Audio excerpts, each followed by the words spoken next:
I am 80 years old, and there is a letter in the bottom drawer of my bureau, behind the good handkerchiefs in a tin box that used to hold peppermint drops. It has been in that box, or some box like it, for 59 years.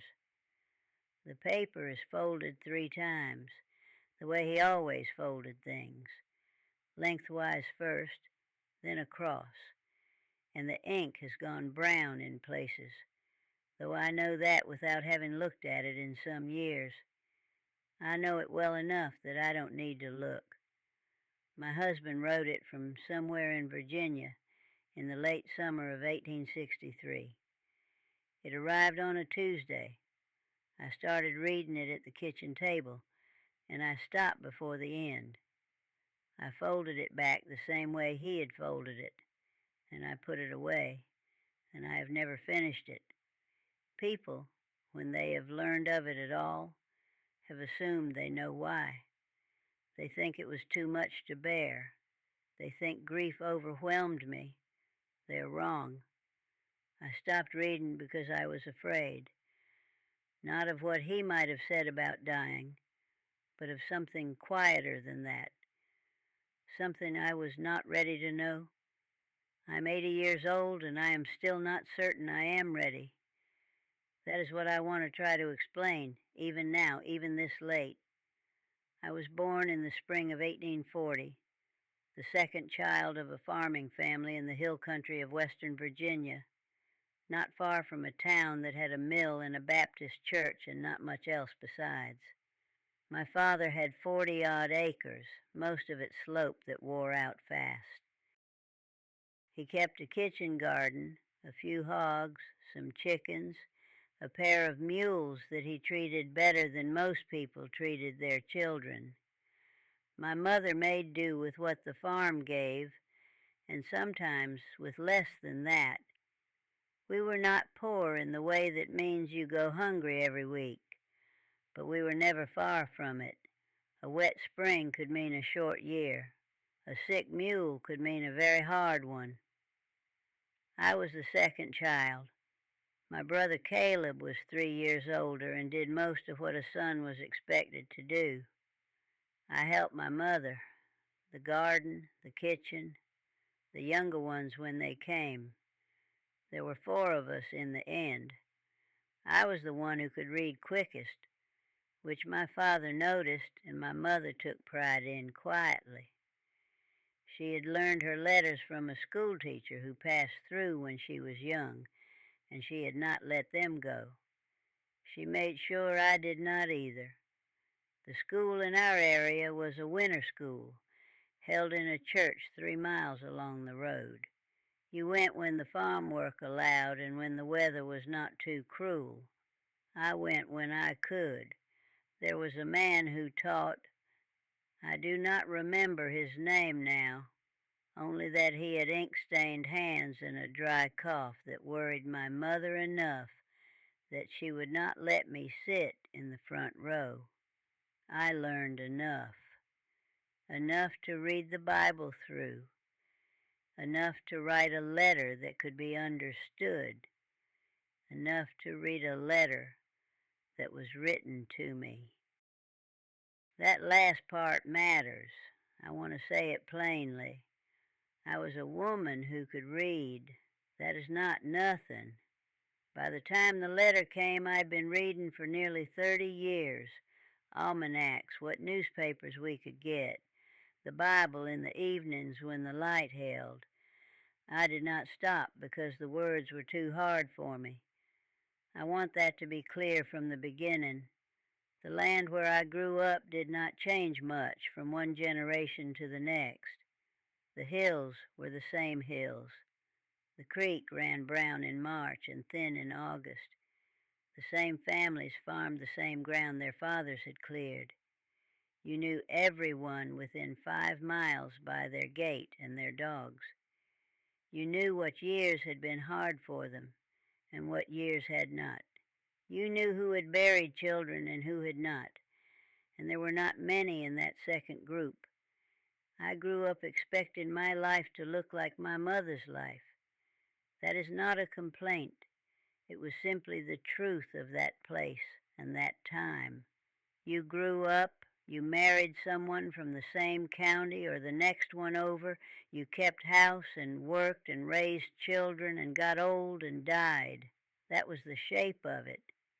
I did not have any particular objection. I had not been taught to look for any other shape. I met Thomas Calhoun when I was 17. He was 20, the son of a neighbor family who farmed the next ridge over. They were not better off than us, nor worse. He had a younger brother and a sister, and his mother was still living then, his father having died when Thomas was 14.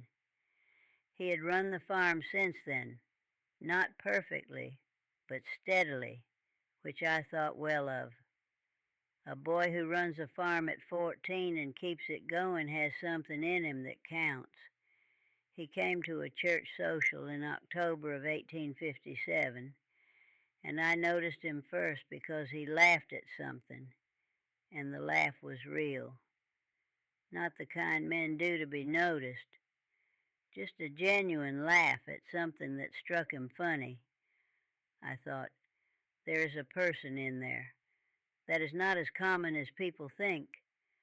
Some things you put down meaning to come back to them. That is a thing I've said all my life about tasks. A seam left unfinished, a letter unsent, a jar not yet sealed. I did not know when I first said it that it would become the truest sentence I ever spoke.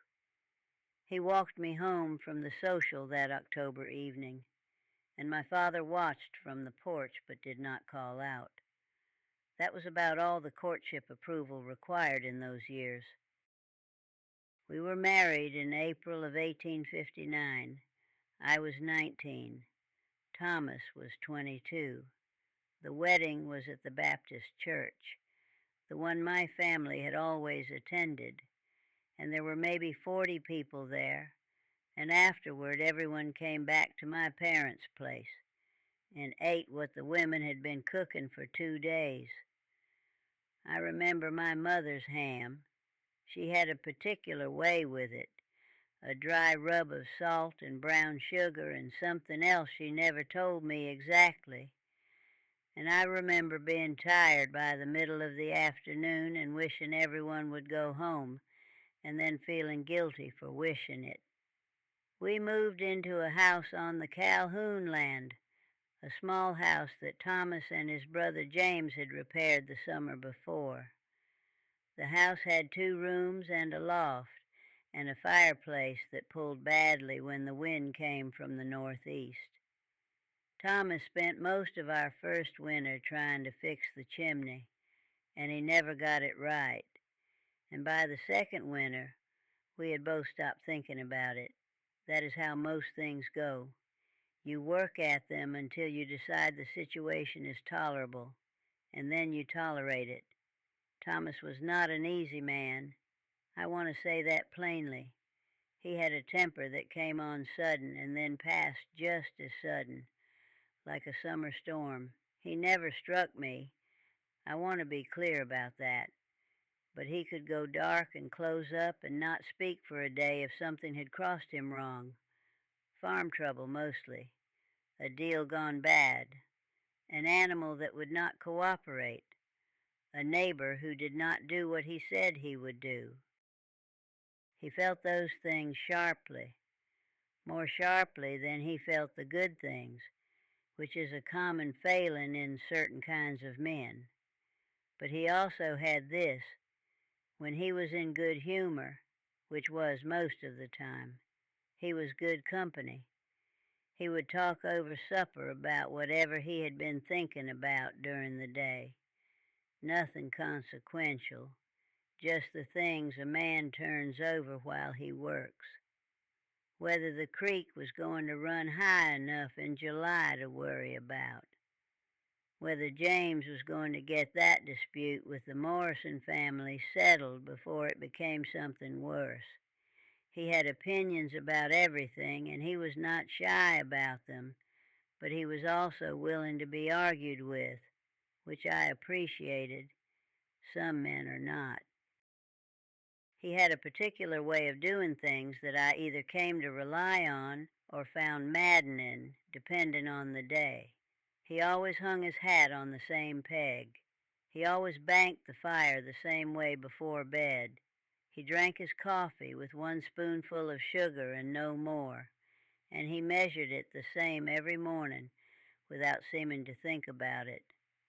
These routines, these small exact habits, they were the understructure of our life together.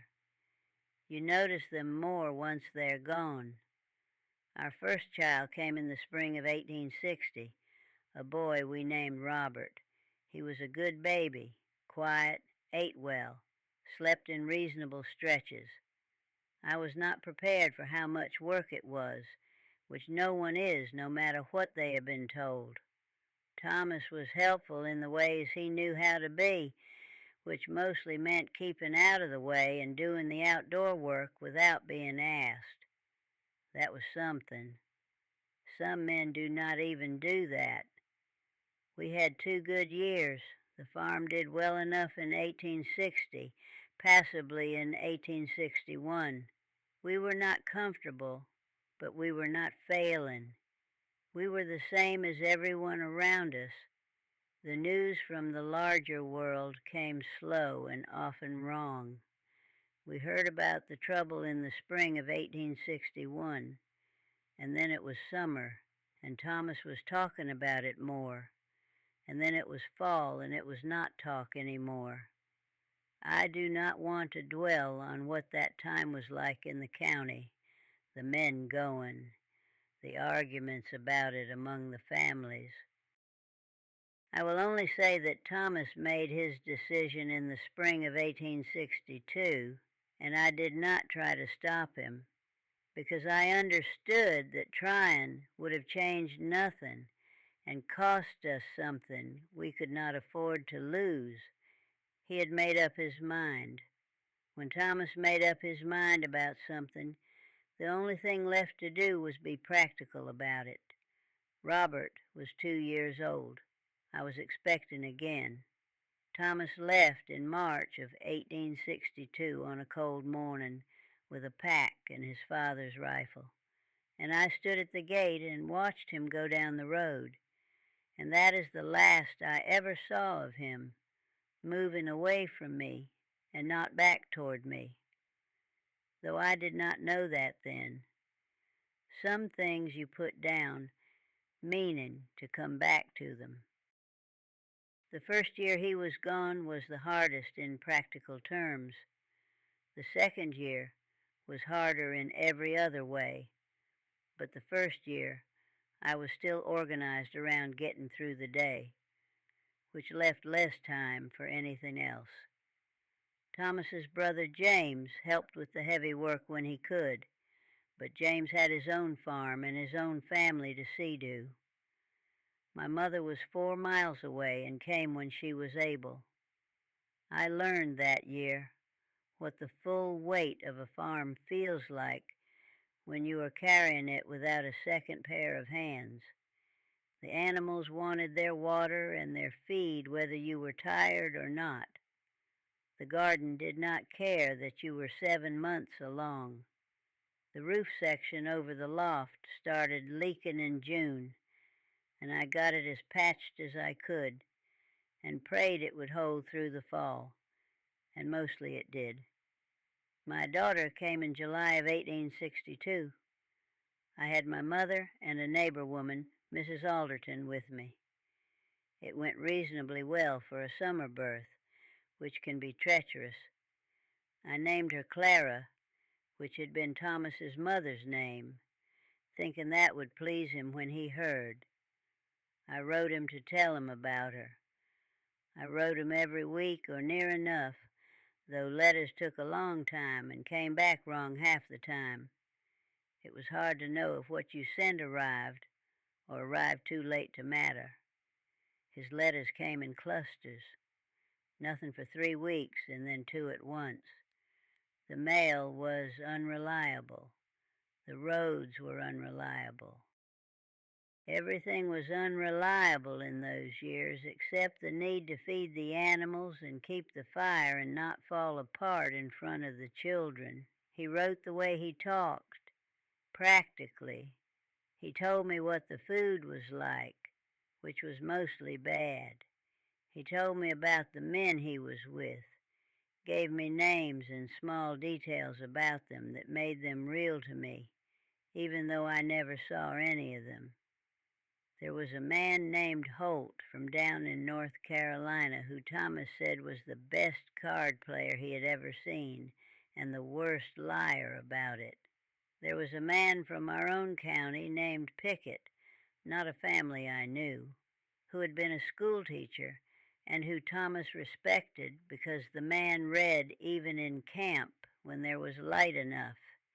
He mentioned the cold and the mud in roughly equal proportion.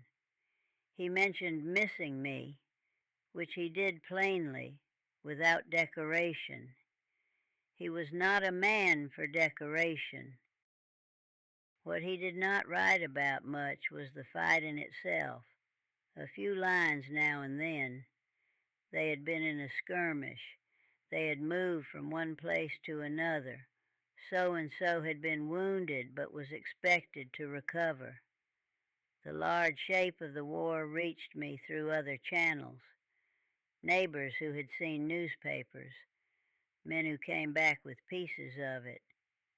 What Thomas wrote about was the ordinary texture of the days, the waiting, the boots that had worn through and when he might get new ones, whether the potatoes at home had come out well, the ordinary things, as though the war was something happening alongside his life rather than inside it. I'm not sure that was entirely a pretense. I think some men managed it that way. I think Thomas was one of them for a while, and then I think he was not. The summer of 1862 turned to fall and fall to winter, and I kept the farm going and kept the children fed and kept the fire in the fireplace that pulled badly from the northeast. Mrs. Alderton's husband came back that winter, missing 2 fingers from his right hand but otherwise whole, and she cried when she told me, which I understood. I was glad for her. I held on to being glad for her, and did not let myself think about the other side of it. Robert was old enough by then to understand that his father was somewhere away and to ask about it. I told him his father was doing his duty and would come home when the duty was done. Robert would nod in the serious way small children nod when they are repeating a thing back to themselves to learn it. He asked me once how far away Virginia was, and I said it was a fair distance, and he accepted that. Children in those years understood that a fair distance might as well be the moon. Some things you put down meaning to come back to them. I put down a great deal in those years. I put down worrying about the chimney and the roof, and whether the south field would yield enough come fall. You cannot carry everything at once. You choose what to carry, and you put the rest down, and you mean to come back to it. And sometimes you do, and sometimes you don't. Thomas's letter from the spring of 1863 said that he thought it would be over by fall. I read that one all the way through. The spring of 1863 was muddy and then dry, and then muddy again. I planted the kitchen garden late because the ground would not cooperate, and I lost some of the bean seedlings to a late frost in April that I had not expected. Thomas's brother James came by in May to help me get the corn in, and I fed him supper, and he told me the war news he had heard, which was not good. Neither of us said what we were thinking. We were all practicing that particular kind of silence by then. I had 3 letters from Thomas between March and July of that year. He had been moved, he said, to a position in Virginia, though he was careful about saying more than that. The letters were shorter than they had been the year before, fewer details about the men he was with, less about Holt and Pickett and the ordinary texture of the days, more about the heat, the shortages. In one letter, he mentioned that they had been near something bad. He did not say what, and that he was well and I should not worry, which was the sort of sentence that makes a person worry considerably. He also mentioned in that letter that he had been thinking about the farm, about the Southfield specifically, whether we should try to put it into corn again, or whether it was worn out enough that we ought to let it rest and see what came up on its own. It was a practical question, and I answered it practically in my next letter, which is what he would have wanted. But I thought about that question more than was warranted. Here was a man in the middle of a war writing to ask about a worn-out field. It meant something. I was not sure what, except that he was still himself, still the man who worried about the South field, still the person who had an opinion about corn rotation. That mattered to me. I held on to it. Clara was walking by the summer of 1863. She had Thomas's coloring, which was darker than mine, and his way of going quiet when she was thinking about something. Robert was 3 and getting into everything, as boys that age do. I was tired in the way that becomes ordinary. You stop expecting to be anything other than tired, and you just work. That is not a complaint. That is simply what those years required.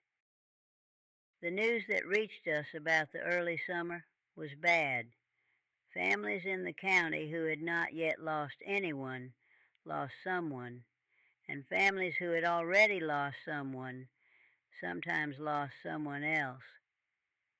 There was a service at the Baptist church in July for 2 brothers from a farm 6 miles north of us, both killed within a few weeks of each other. I went because you go. You go and you sit in the pew and you listen to the minister and you look at the mother and you think things you do not say. I thought, how does she walk out of this church and go home? And then I thought, the same way I would. One foot and then the other. There's no other way. Thomas and I had an argument in my head during those months. I know that sounds peculiar, but I believe most married women of a certain kind do this. You know the person well enough to know what they would say, and so you have the conversation without them. I would be out in the garden with my hands in the dirt, and I would find myself telling Thomas about the bean seedlings I had lost. And in my head, he would say something irritated about the late frost, because he was irritated by things he could not control. And I would say back that being irritated about weather was a waste of energy. And he would say that I could at least agree it was aggravating. And I would say yes, it was aggravating. We always ended in about the same place. That was what I had instead of him. That voice in my head that I had built up from years of knowing him. I knew what he would say about the South Field.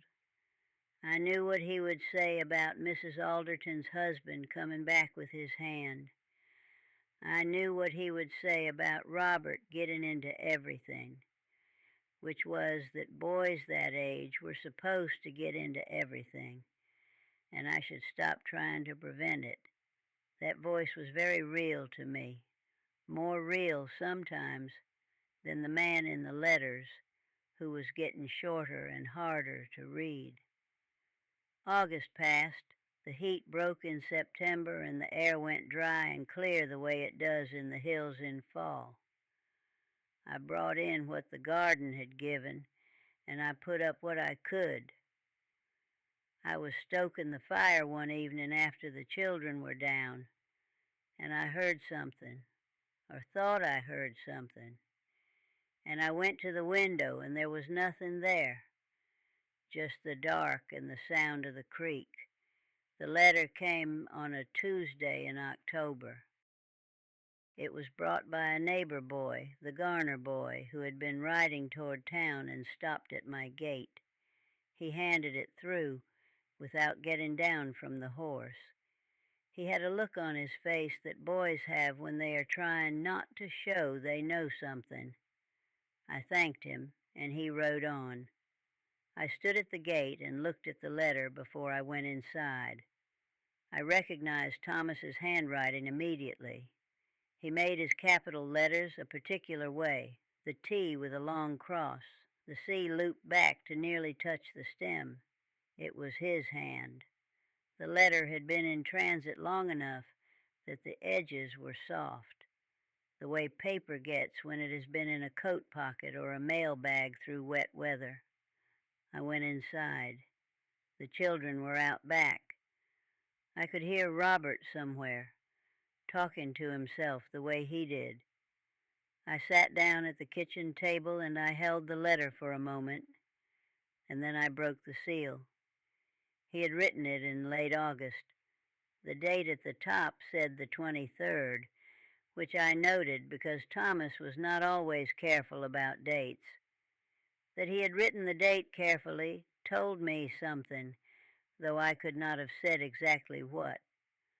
The letter started the way his letters usually started, a report on his physical condition, which was his way of saying he was alive, and I should not panic.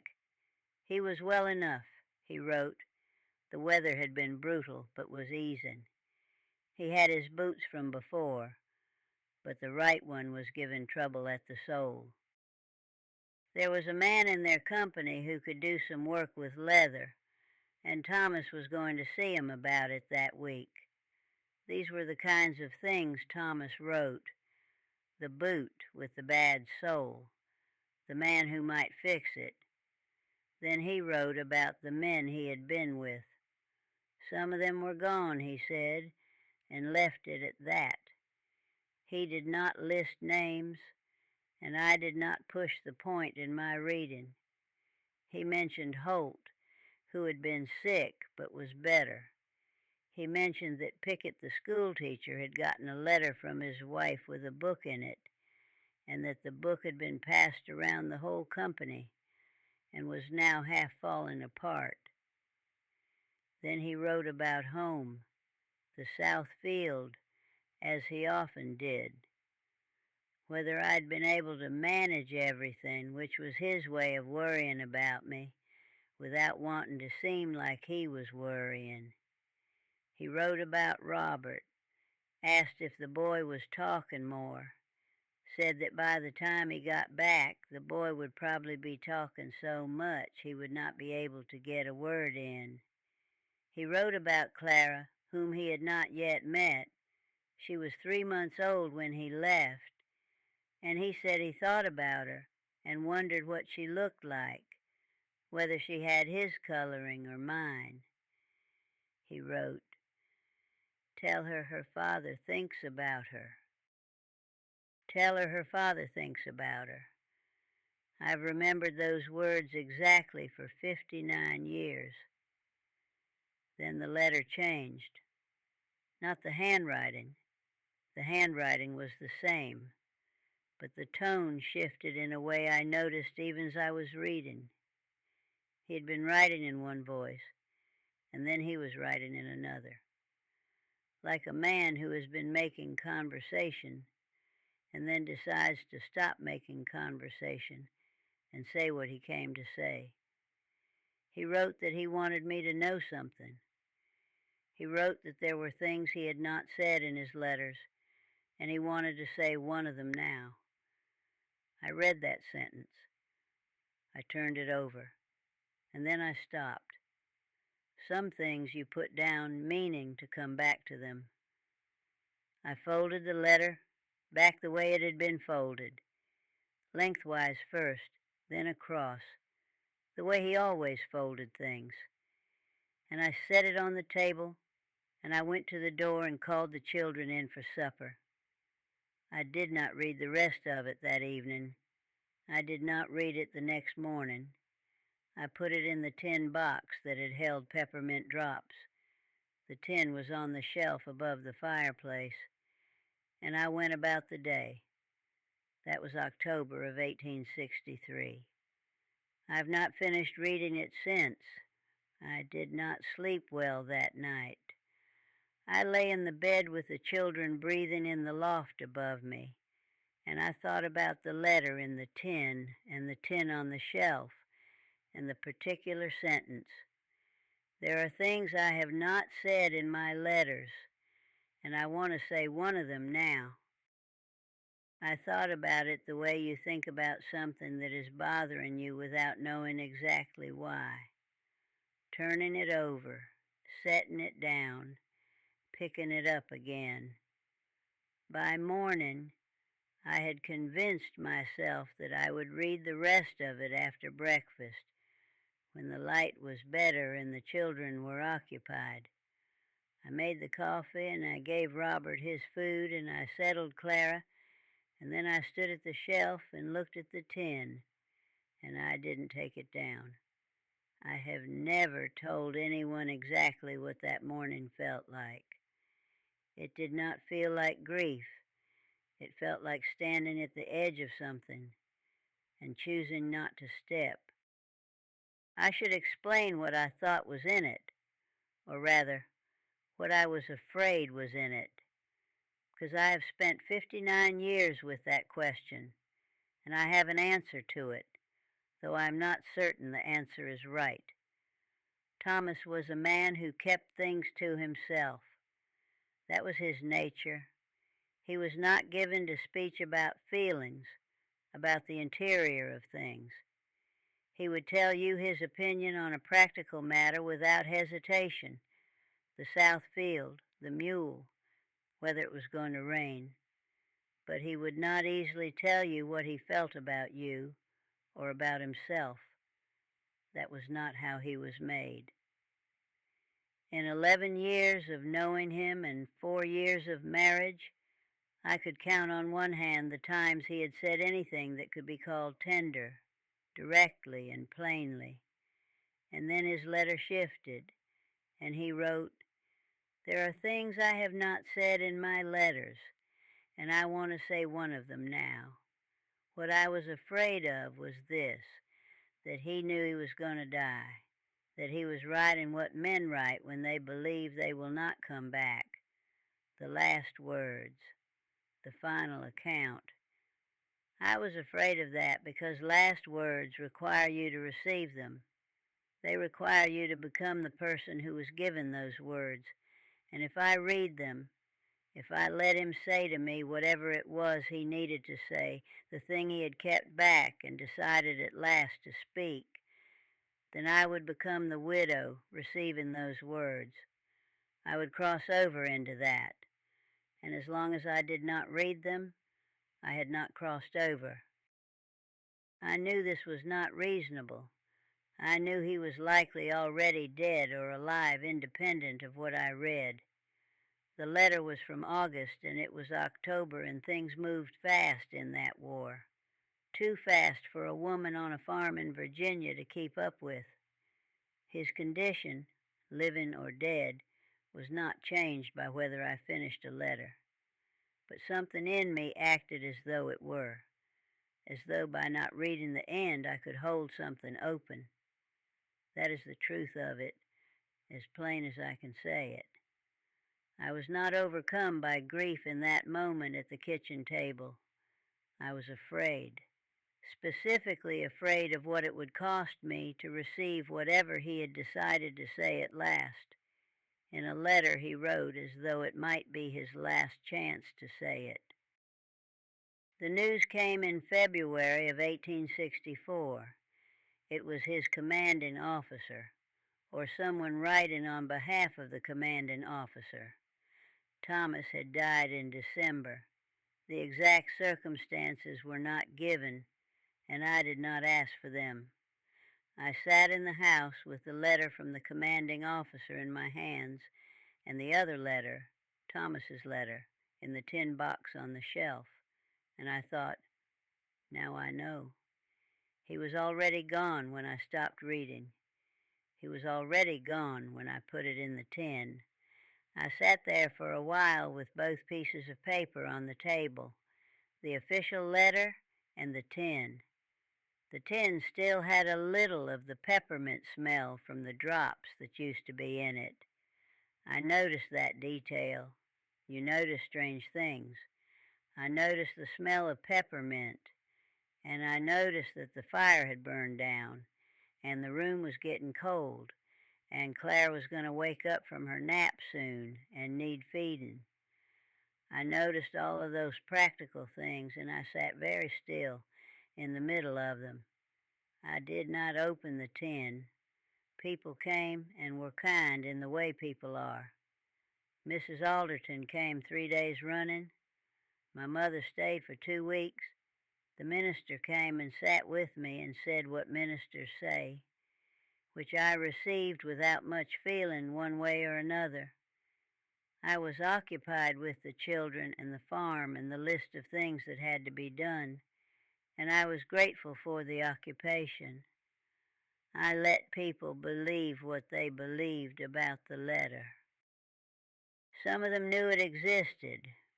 I had mentioned it to my mother at some point, that I had received a letter from him before the news came. No one asked if I had read it all the way through. I did not tell anyone that I had not.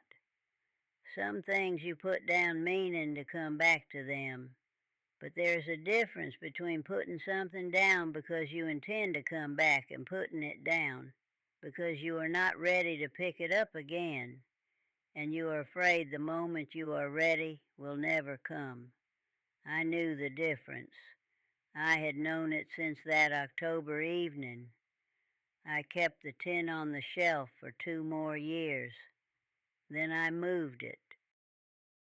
The years after are not easy to tell in order because they had no order.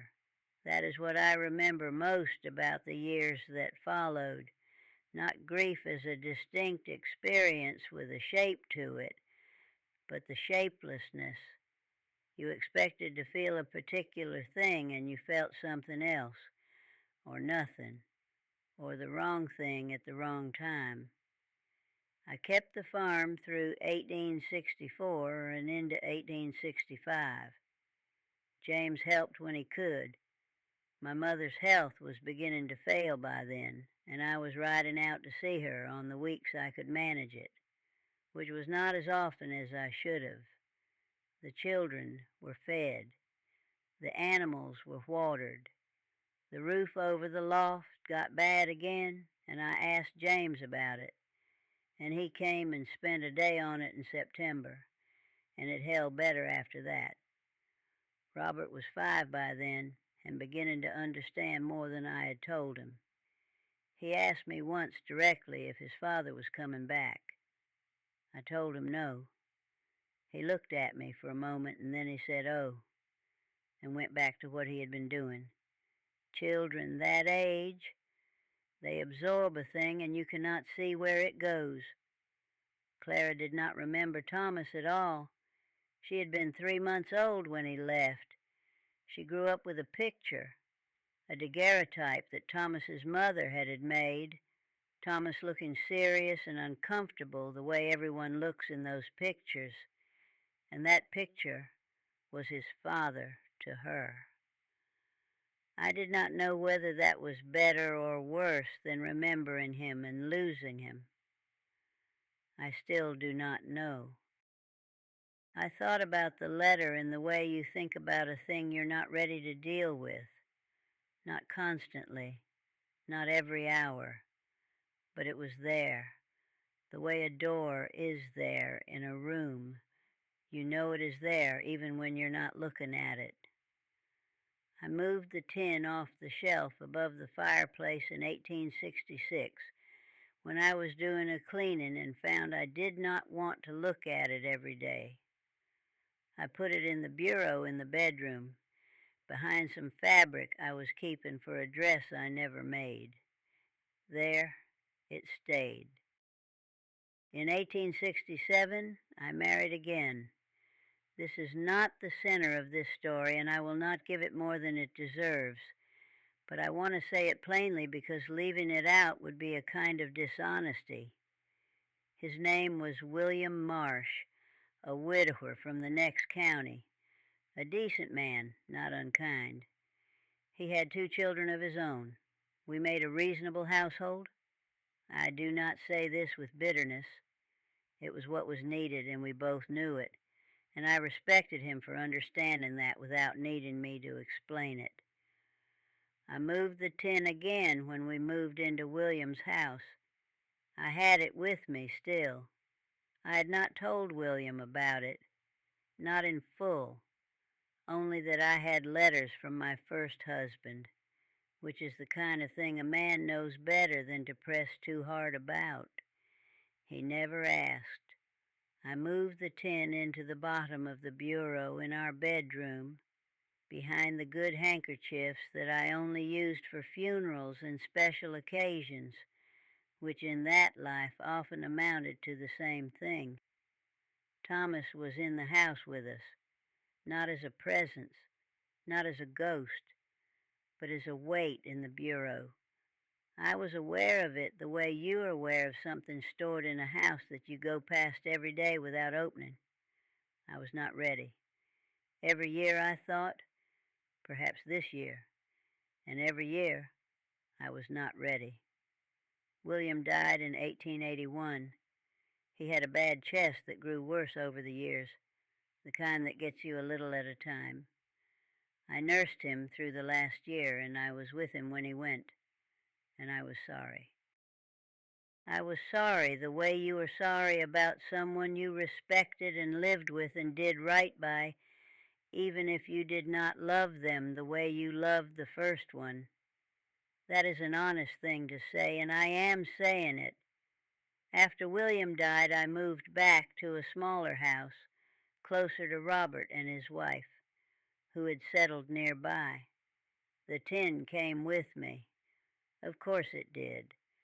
Some things you put down meaning to come back to them, and by that point, the putting down was so old that I had stopped thinking of it as a choice I was making and started thinking of it as simply a fact about my life.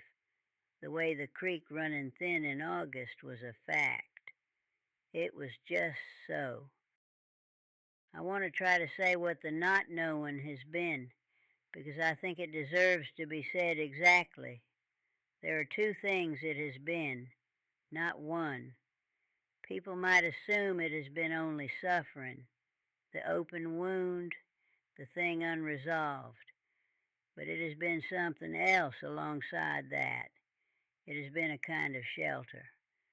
As long as I have not read the end of that letter, Thomas has not finished saying what he was going to say. Whatever it was, the last word's tenderness, the thing he had held back for 4 years and decided at last to say, the declaration, or the apology, or the asking of something I could not have given him. It has remained unspoken, not between us, only on the page, but in some accounting that I have lived by, that is nearly the same. I have carried him differently than I would have carried him if I had read to the end. I think this is true. The Thomas I carry is still writing, still holding back and then deciding to speak, the pen on the page, the letter not yet folded. I have kept him there, on purpose. That is what I have to admit. The cost of it is real. I know that. There were years when his children asked about him, and I could not tell them what he had meant to say at the end, because I did not know. Robert once asked me, when he was grown, he must have been 30 or so, whether his father had written anything about them, about the children. I said yes, of course. I told him what I remembered from the parts of the letter I had read. Your father asked if you were talking more. Your father said by the time he got back you would not stop talking. Robert smiled at that and seemed satisfied. I did not tell Robert about the part I had not read. I've never told anyone. Clara asked me once about the daguerreotype and whether there were letters, and I said there were. And she asked if she could read them sometime, and I said some of them yes, and she never asked again. Children understand more about their parents' silences than we give them credit for. She knew there was something she was not to ask directly about, and she respected it, and I loved her for it, though I also wonder sometimes what she thought. My grandchildren have come along over the years, Robert's children, then Clara's, 5 in all. They are the shape of the later life. The farm is long since someone else's. I have lived in 3 different houses since Thomas's, which is the normal passage of things. The tin has been in each of them, behind the good handkerchiefs. On the second move I checked, without opening, to make sure the letter was still there. The paper had not turned to dust. It was still folded the way he folded things. I put it back, closed the drawer, and that was that. The third move was shorter, only a few miles, and I did not check at all, trusting that it was there, which it was.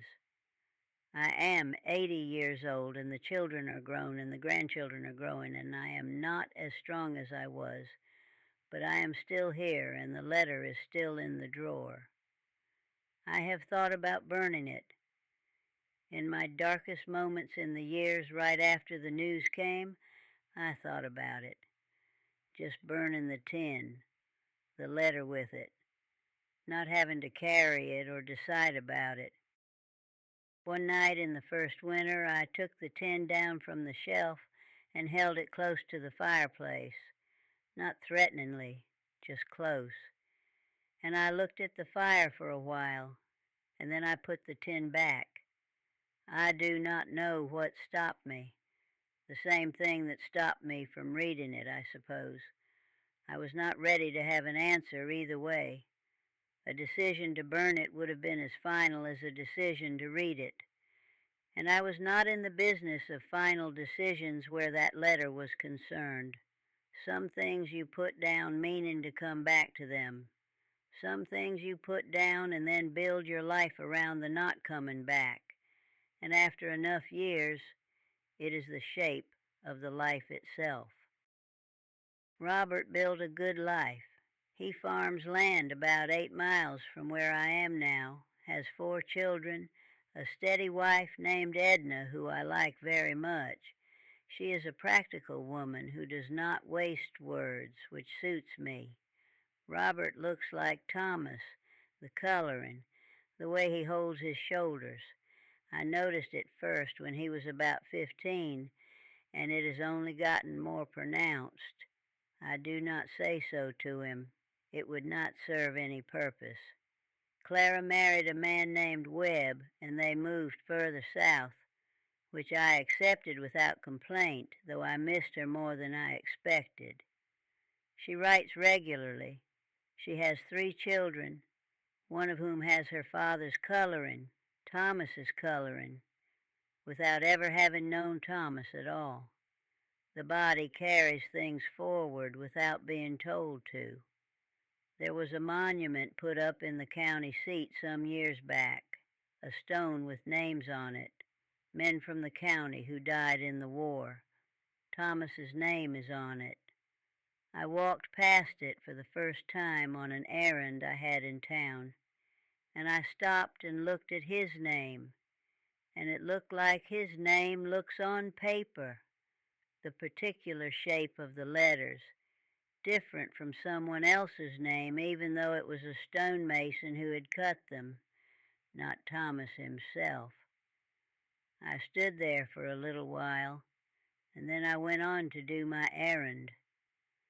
A few of my grandchildren have asked about him over the years. the older ones, when they were old enough to be curious.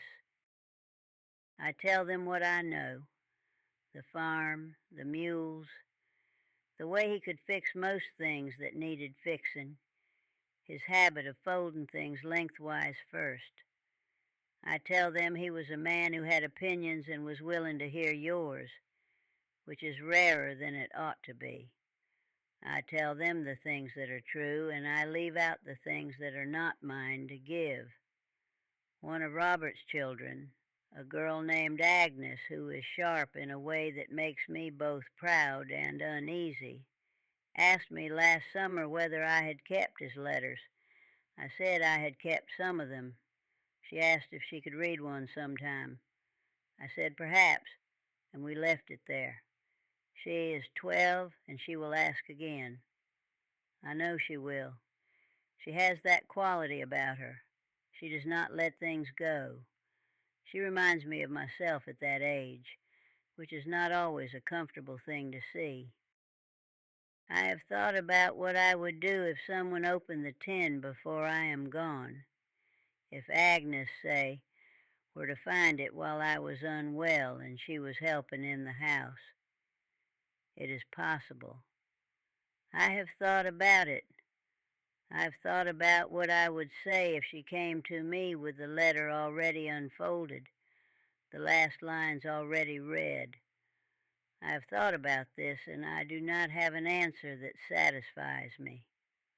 The winters here now are milder than they were when I was young, or perhaps I only feel it differently. The cold gets in my joints in a way it did not used to. I keep a small fire going through the evening, and I sit near it and I read what I can while the light lasts.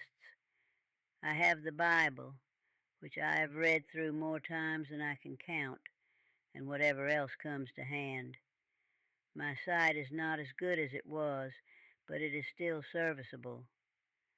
I am aware that I am old, not in the way you are aware when you are 40 and you say it as a kind of performance. I'm getting old, aren't I? With the expectation that someone will disagree. I mean, I'm aware of it the way you are aware of weather. It is simply the condition of the day. My hands remind me of it in the mornings, the joints in my right hand especially, which is the hand I write with, the hand that has unsealed 100 letters in its time, folded 100 letters. That hand knows all of it. There's a small church down the road that I attend when the weather is reasonable. The minister there is young. They're always young at my age. And he preaches competently, if not memorably.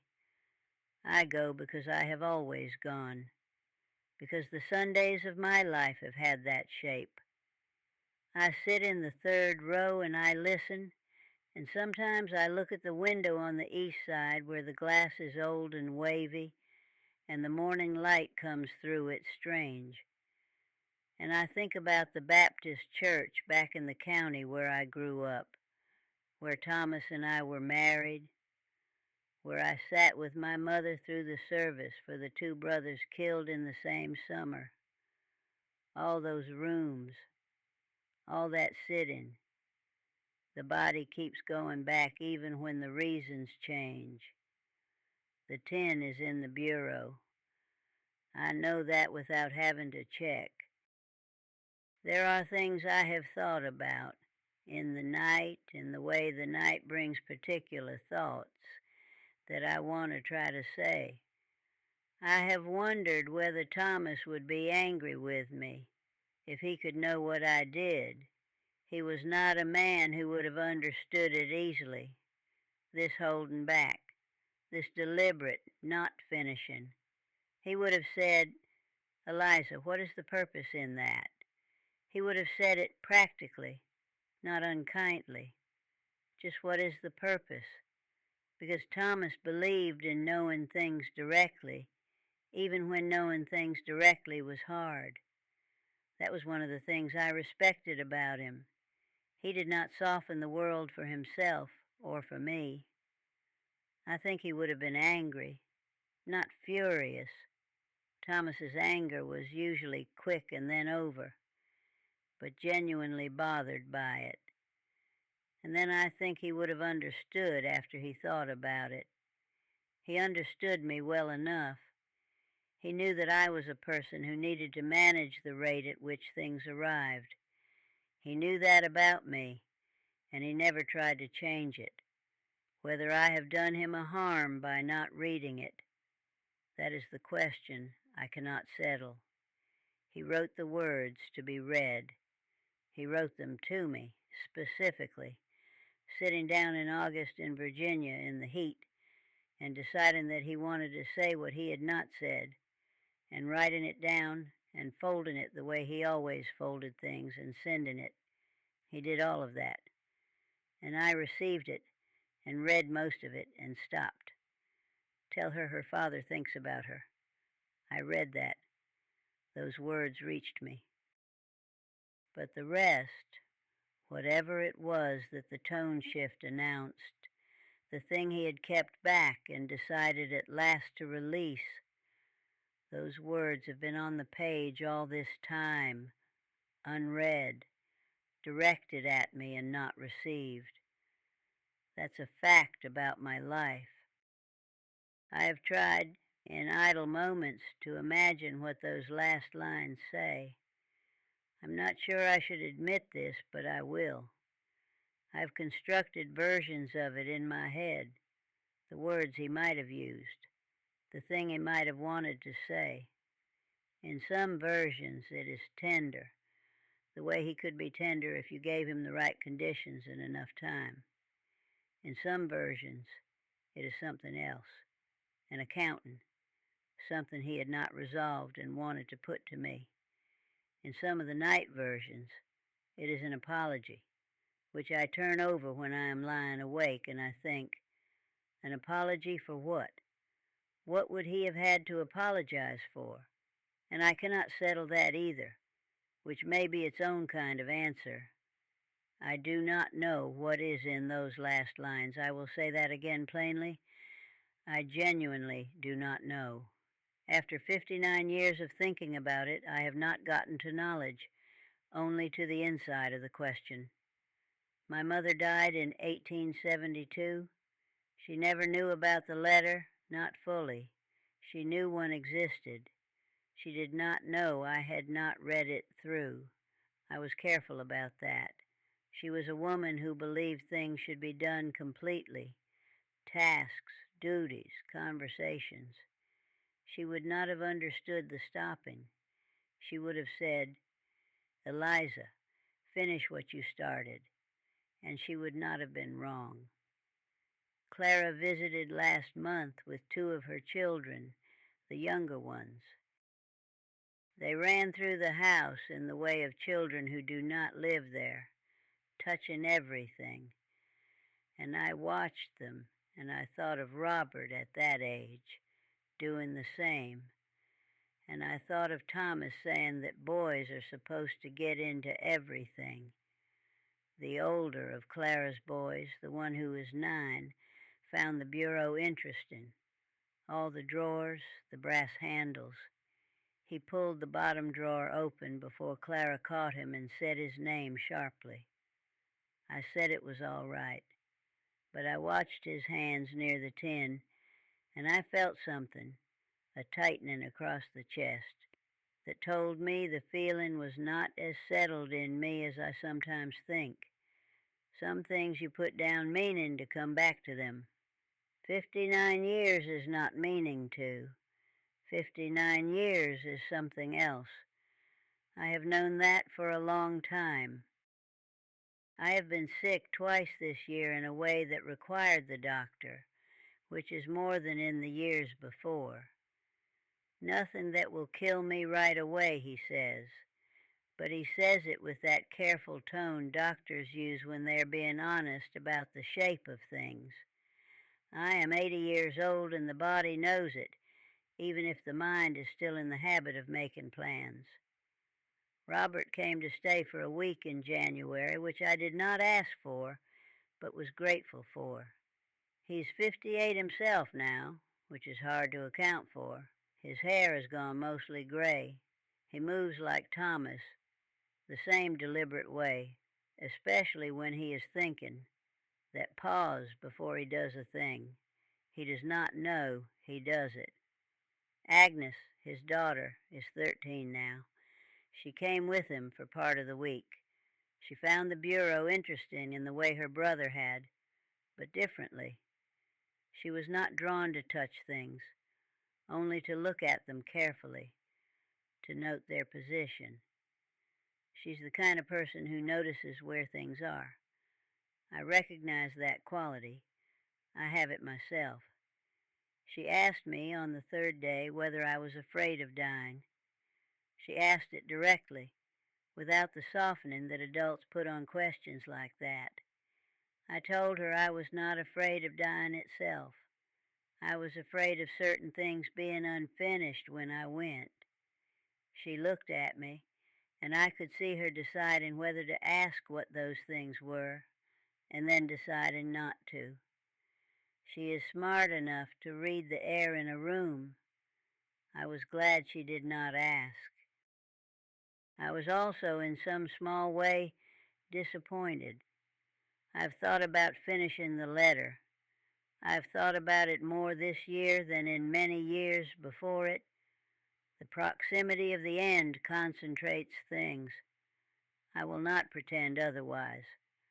I know what I have in terms of time, and I know that the letter will be found after I go, by Robert, most likely. He will be the one to go through my things. And I have thought about what I want the situation to be when that happens. I could finish it now.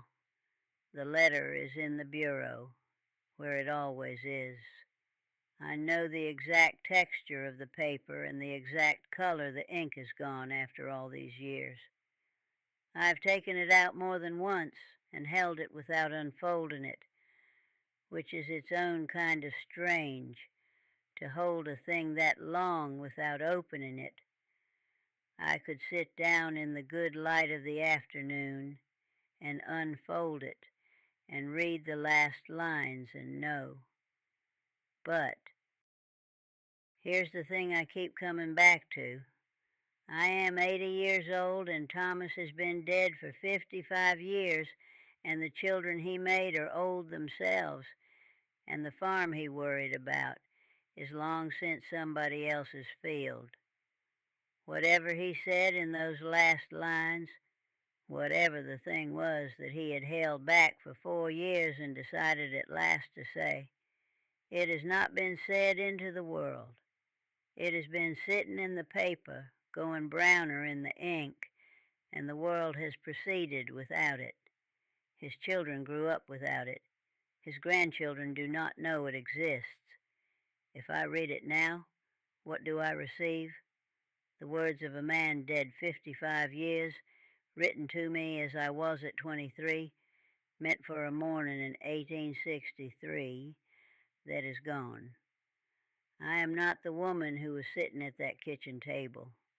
I am the woman who put the letter in a tin and built a life around not opening it. Those are different women, and it is not clear to me that the words intended for the first woman can properly reach the second. That is the argument I make to myself. I've made it more than once, and it is not a bad argument. But I also know that I've been making arguments to myself about this for 59 years, and the arguments change, and the conclusion stays the same. The conclusion is that I have not read it. I do not know whether the argument is the reason or the justification. I'm not sure I can know that at this point. Tell her father thinks about her. Those words came through. They reached the right person at the right time, and Clara grew up knowing them, more or less, in the version I carried for her. Whatever comes after those words in the letter, whatever Thomas turned to after saying that, after looking at whatever he had been facing and deciding to speak, I have kept it separate from the world for almost 60 years. Some things you put down meaning to come back to them. I meant to come back to it. I did mean to. I want that said for whatever it is worth. It is late winter now, and the cold that comes in through the window frames is different from the cold of the hills I grew up in. That cold had weight to it. This is a thinner cold, the cold of a town rather than farmland. I have lived in this house for 9 years, and I am still aware, some mornings, of the difference. I've been thinking about what I will leave when I go. Not property.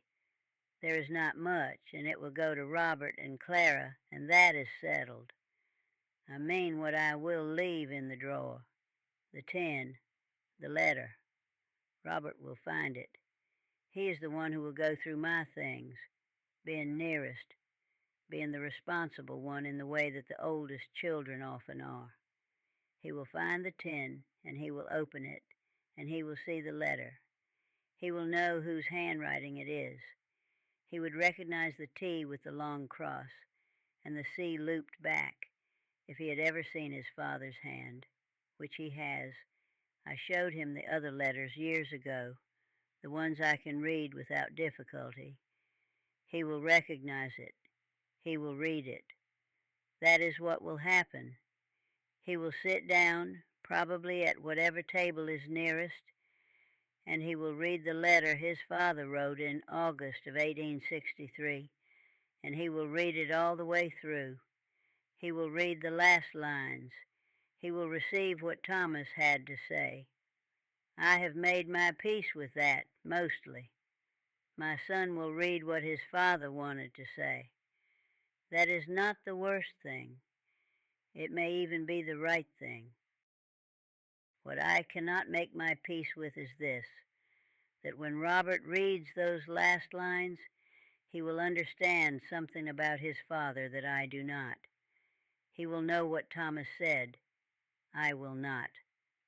My son will have something of Thomas that I have withheld from myself for 59 years. That is the cost, laid out plain, and still I have not opened it. I got up from this chair an hour ago and went to the bureau, and I took the tin out from behind the good handkerchiefs, and I held it in both hands. It is light. The tin itself weighs more than the paper. I held it for a while, and I thought about Thomas in August of 1863 sitting down to write. The heat, the letter that was getting harder and shorter as the months went on, and then the shift, the decision, and the pen moving again. I thought about the south field, whether he ever got his boot fixed, whether Holt won at cards again, Pickett with his book coming apart in the company's hands. I thought about the morning I walked to that gate and watched him go down the road away from me, the particular color of that morning, the way he did not look back, not because he did not want to, but because he had made a decision, and looking back was not consistent with the decision. That was Thomas. Once he decided, he moved. I put the tin back in the drawer. I pushed it behind the handkerchiefs where it lives. I came back and sat down, and here I am. I am not going to tell you I will open it. I do not know if I will. I've been saying perhaps this year for nearly 60 years, and the weight of all those perhaps years is its own kind of answer. What I will tell you is this. I know where it is. I've always known where it is. And there is something in that knowing, in the fact of its being there, in the drawer, his handwriting on the fold, the ink going brown, that has been a form of keeping him. Not the dead man on a stone monument, the man who was still writing, who had something left to say. Tell her father thinks about her. Those words came through. The rest is still on its way. I am 80 years old. I've kept every obligation I was ever given except one. I gave myself that one. I'm not sure I was wrong to. I'm not sure I was right. Some things you put down meaning to come back to them. I meant to.